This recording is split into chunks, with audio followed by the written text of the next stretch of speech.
I'm Mike Maloney, author of Guide to Investing in Gold and Silver. It's the world's #1 best-selling book on investing in precious metals. It's available in 11 languages. And in my book, I said that we are on a wild roller coaster of a ride, and that we would first see the threat of deflation, followed by a helicopter drop, and that would be followed by big inflation, and that has happened. There was the 2008 crisis. We're seeing the base money around the planet being hyperinflated right now, while all of the credit aggregates are collapsing, and so it's sort of netting out to zero inflation or just slightly positive inflation, even though base money around the planet is just taking off like a rocket. But it would then be followed by a real deflation, and then followed by hyperinflation. So I think it sort of looks like this. We've got the markets going up in the real estate bubble in 2007, and then we had the threat of deflation, which was the 2008 market crash and the big helicopter drop of currency, and you are here. And then I think that we're going into something like this, and it'll be followed by the world's central banks overreacting.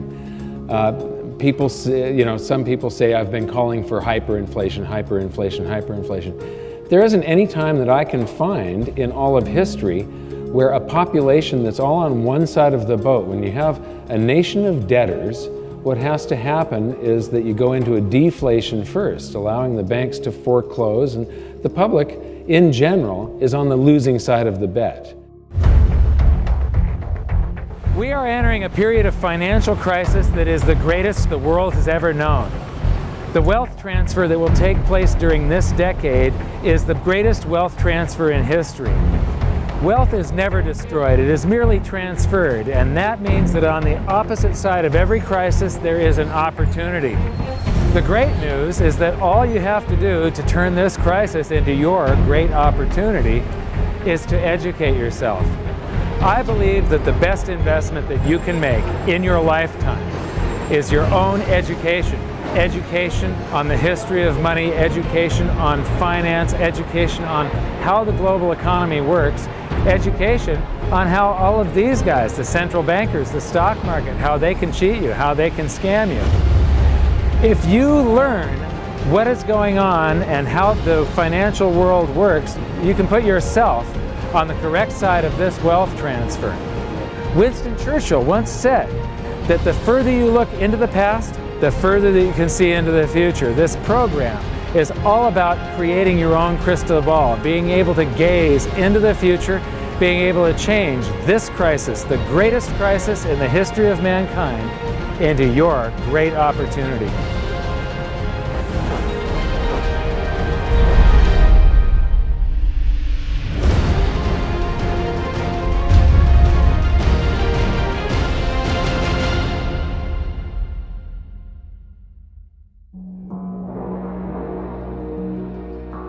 Well, I've been traveling overseas quite a bit, but I'm on my way home now to speak at an event in California finally. What I've been trying to make clear is the fact that this roller coaster crash that I was talking about in my book and that I've been predicting since 2005 is playing out right before our eyes. One of the things I really like about speaking at live events is the chance to interact with people and sort of get my finger on the pulse of what they're thinking. And lately it's become pretty obvious that for a lot of people it's difficult to grasp why I think deflation is coming before big inflation or even hyperinflation. So here I'm going to break down 4 of the biggest reasons that I see deflation coming first. The first one is simple. The overreaction to the 2008 crisis has caused a credit debt bubble, and all bubbles pop. So I talked about hyperinflating base money. This is hyperinflation right here. Inflation and deflation is either an expansion or a contraction of the currency supply, and prices follow the inflation or deflation eventually. Now, most of this currency does not circulate. It's sitting on banks' balance sheets in what's called excess reserves. If you look at the years leading up to this crisis, this red line is reserve balances. The white line is how much of it is excess. And here we have Alan Greenspan's response to 9/11. Look at the scale of how big this emergency is compared to 9/11. But what is Ben Bernanke afraid of, and now Janet Yellen has inherited this legacy? Well, one of the things that happened in the 2008 crisis is that banks froze up and wouldn't lend to each other. They were all scared to lend to each other. And our system is such a fraud that at the end of each day, they all have to be able to borrow digits from each other that were created from nothing just to keep the whole smoke and mirrors game going. They all have to do this interbank lending to keep things balanced. Well, if one bank won't lend to another and they don't have any reserves, the whole system freezes up. Now, if you've got all these excess reserves that are on their balance sheet and you pay them interest to keep the reserves there and not use this as a basis of fractional reserve lending, they're going to be liquid. This basically prevents bank runs by banks on banks. It's not a public bank run with the public lining up at the doors. It's a bank run where one bank is trying to get their currency out of another or won't lend to another. And so this keeps things liquid. Right now, what this has done, though, the banks get to use this stuff in the middle of the day. And so you see the use of margin in the stock market going to record levels. You see the stock market going to record levels, things like, I follow collector cars, and they've been going astronomical. The number of $10 million cars out there now is just absolutely insane, and there are cars now selling for $30 million. Wine collections, art, it's all going ballistic at this point. And all bubbles pop. This is the average price of a new home divided by the median annual household income. Normally, 3-4 times your income is about what you can afford with a house. When you drop in interest rates, the affordability goes up, so people pay more for a house. But interest rates don't stay in one spot forever. They have to revert sometime or another. And all these people are going to be trapped. Every bubble pops, that's a bubble. We are in for something big again, and this time it's going to be more horrific than the crash of 2008, simply because the response to 2008 created a lot of stored energy. And then when the market crashes, that energy is released in the opposite direction. That previous chart of the hyperinflation of base money, well, we're going to get a reaction from all of this. Whatever bubble you're in, the opposite happens of what is of greatest benefit to the most people. Right now, if we went into big inflation or hyperinflation, the average Joe six-pack would get rewarded for mass stupidity. They're all out on credit. We're in a credit boom. We're in a bond bubble. Those bubbles have to pop, and the popping of a credit bubble is deflationary. It's deflationary. And history's crystal clear on that. A lot of the gold bugs say, the Federal Reserve and central banks, they're creating money, which they are unprecedented. But they're actually inflating to fight the deflation that started to set in the late 2008, early 2009. And if you look back at history, you say every major debt and financial asset bubble in history, the railroad bubble of the early 1870s at peak, followed by deflation. The auto and farm bubble and tractor bubble, that's actually a tractor bubble that caused the Great Depression. It was farms failing, and it was smaller local banks failing that caused the Great Depression and high unemployment. Deflation, because the deflation has to root out the massive debt and the financial assets that get overinflated. And it's good if we bring down the cost of living, if we restructure debt, if we bring financial assets down, it actually improves our standard of living long term, but it is painful when it happens. People think that the Federal Reserve can prevent deflation, that they control the money supply. Most people don't realize that the Federal Reserve controls base money only, and it's an incredibly small portion. It's so tiny. Right. Yeah. And all they do is influence the rest of the economy with interest rates and reserve balances and such. Well, some people say the strategy didn't work. Well, no, it did work. We would have been in a depression, just like the early 30s. We were going that banks were melting down, financial institutions, major Fortune 100 companies were failing like AIG. We would have imploded because once you have that much debt and leverage and things go wrong, it just builds the other way. Like you say, you get a bubble on one end, you get a crash. Bubbles don't correct, they burst. So we were going into that, but government said, no, we will do whatever it takes. Mario Draghi, you know, Ben Bernanke, and they created trillions of dollars to fill the hole. Well, all that does, it's like taking more drugs to keep from coming down. I mean, a drug addict can keep taking more drugs until it kills them, or until they just fall down and get dragged into detox. It's the exact same thing. Debt, especially when it's extreme, is a financial enhancing drug. It gives you more than you deserve, makes you feel better in the short term. But when it's over, you have to go through a detox, as they would call it, a debt detox. And that's where you get deflation.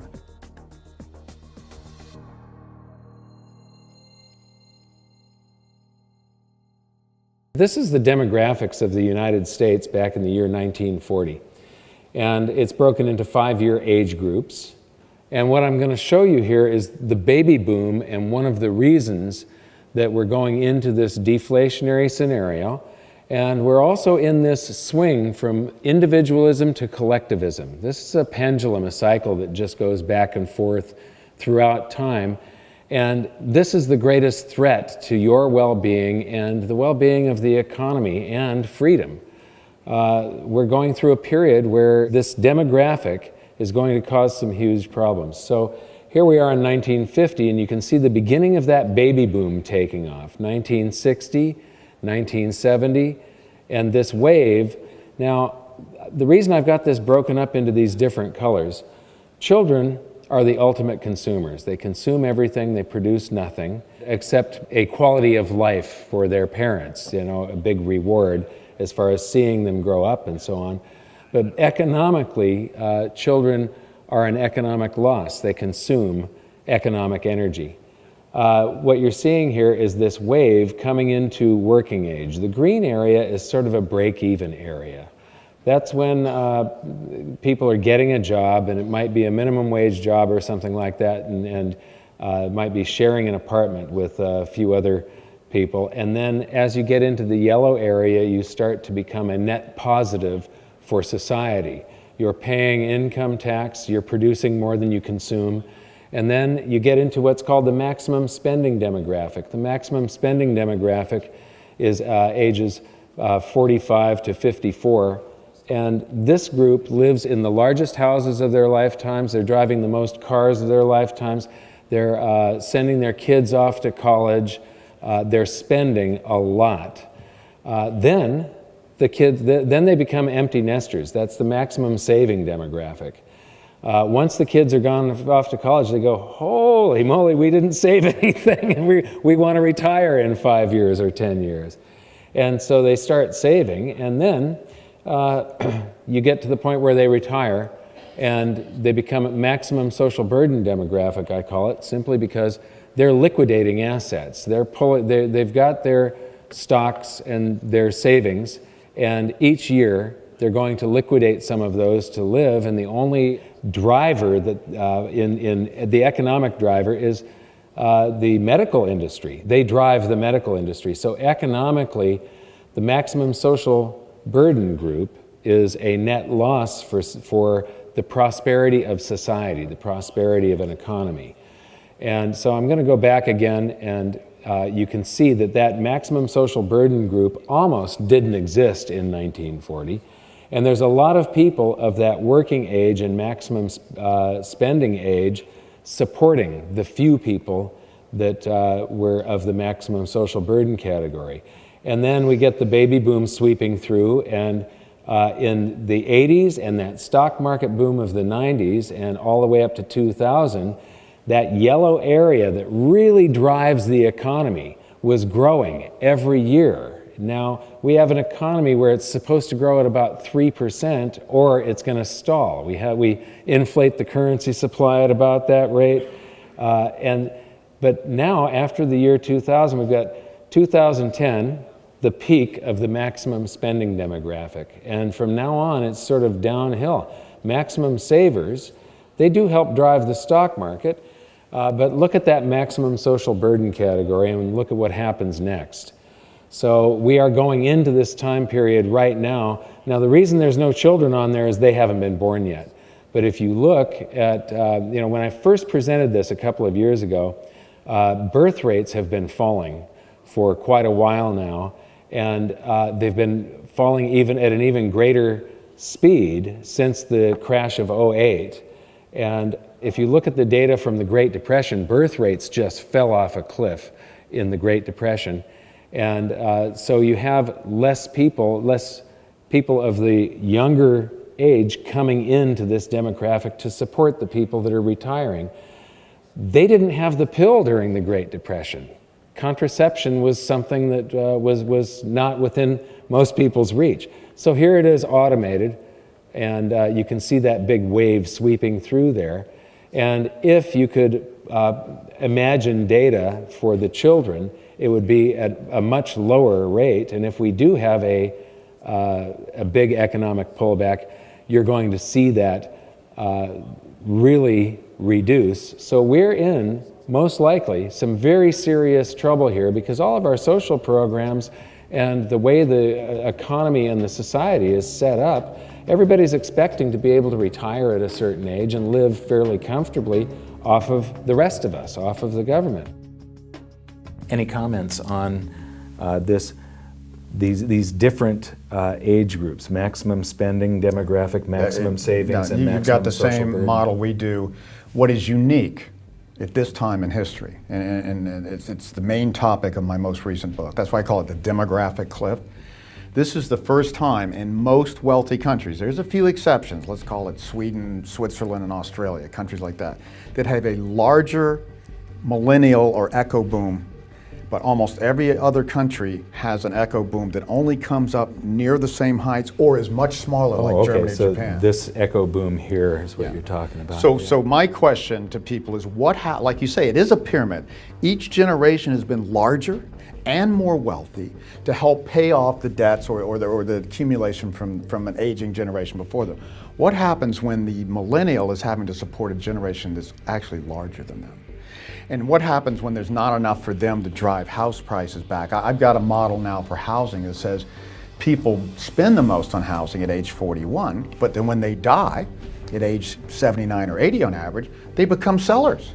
So I have to subtract the dyers from the buyers, and when I do that, baby boomers are going to be dying at higher rates than the millennials are going to be buying at some point, and there's going to be net negative demand for housing. Everybody's thinking, oh, we're going to need more housing forever. No.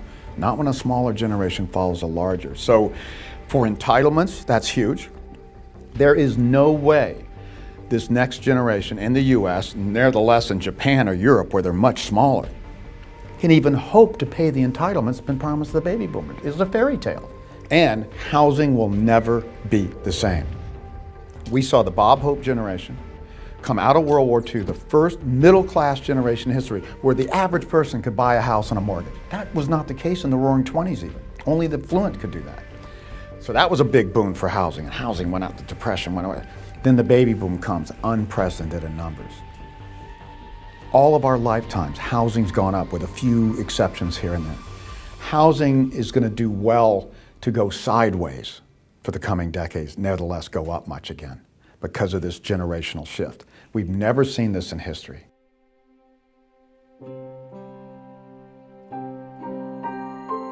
So now that we've covered three of the major components for deflation, I wanted to show you one of the real biggies here. And this one is the convergence of cycles. There's a whole bunch of cycles. The first one is the wealth distribution cycle, and I want to use my own family as a part of a demonstration of this. This is my father.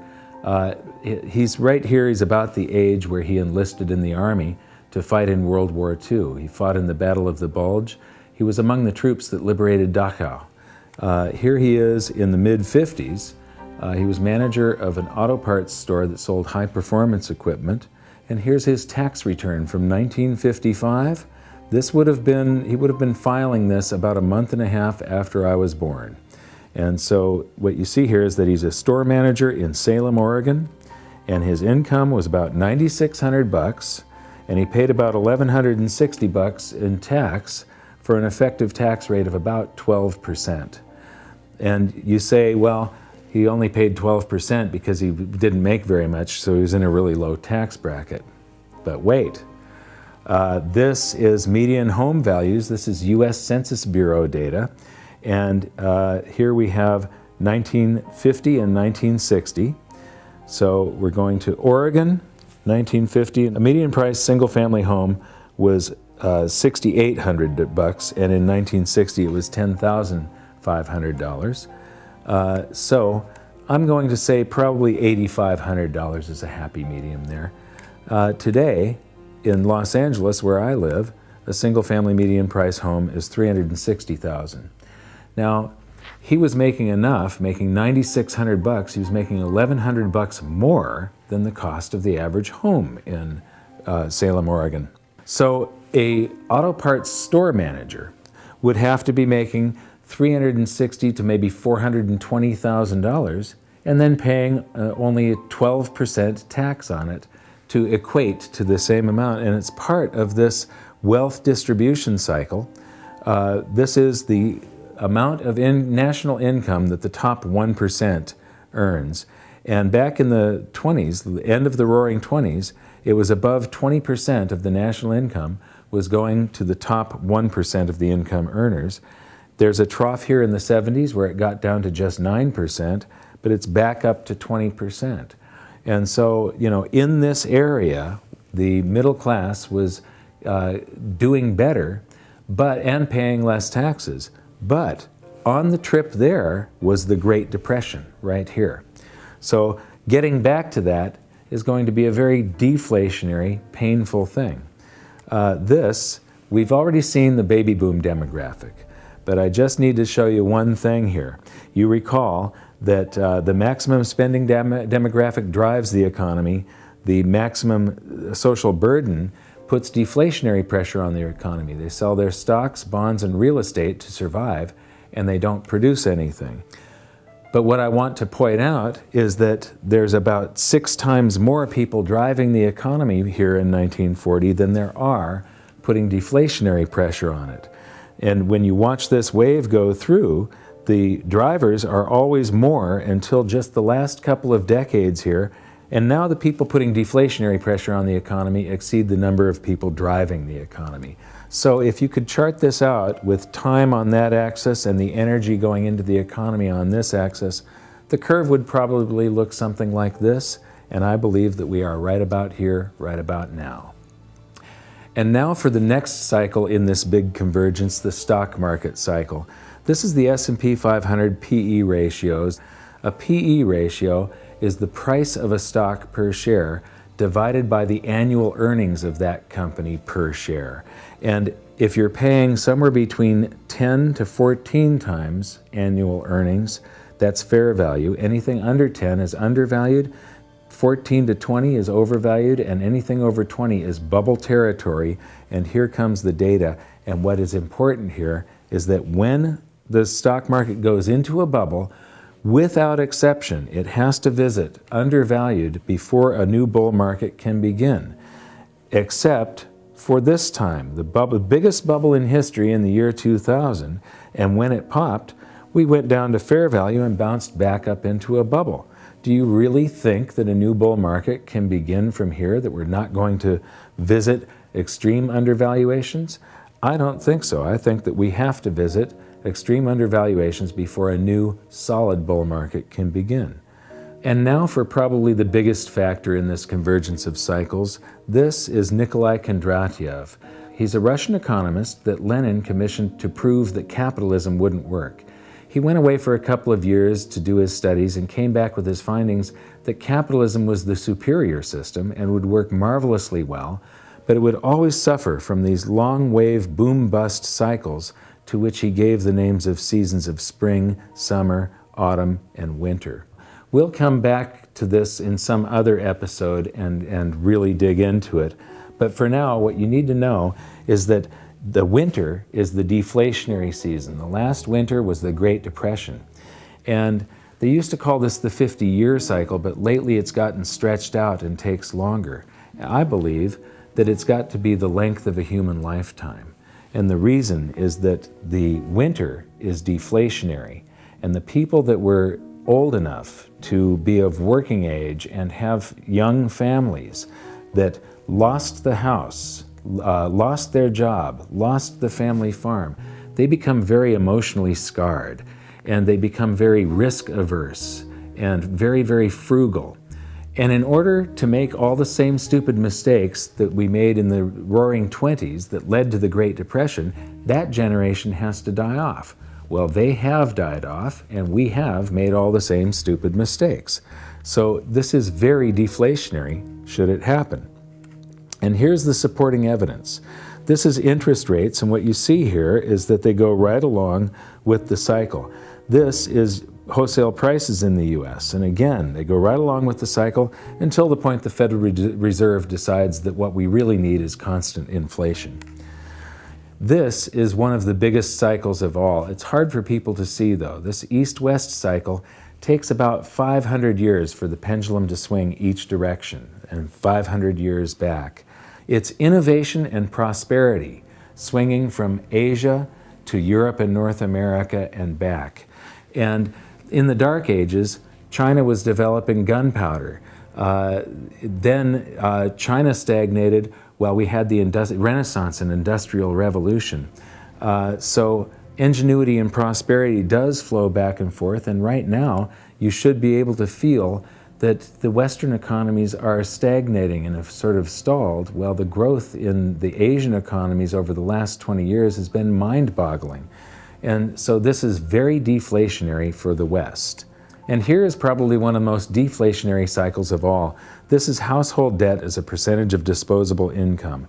And alarm bells should really be going off when people owe more than their disposable income, anytime this exceeds 100%. But I believe that this is also a cycle, and that if we had data, if we could go back further, it would probably look like this. And what's interesting is that this reflects the seasons of the Kondratiev wave of spring, summer, autumn, winter. Spring, summer, autumn, winter. And we're going into a winter, and that's very deflationary. The next cycle you've seen before, we learned about this in episode 2, but it's the shift in world monetary systems. The classical gold standard, the gold exchange standard, the Bretton Woods system, the US dollar standard, and there's something that's coming next. These usually coincide with major wars, but whatever this next shift is, it's going to be chaotic, and it's probably going to be a little painful. It's not going to be pretty. Right now, we learned in episode 3 how countries are abandoning the US dollar standard at a blazing rate right now. It's developing stress cracks, and it's going to implode. And here's the thing, is that that is going to be happening with the convergence of all of these cycles. We have the East-West cycle, we have the baby boom demographic, we have the wealth distribution cycle, household debt as a percentage of disposable income, the stock market cycle, the Kondratiev wave, and the shift in world monetary systems.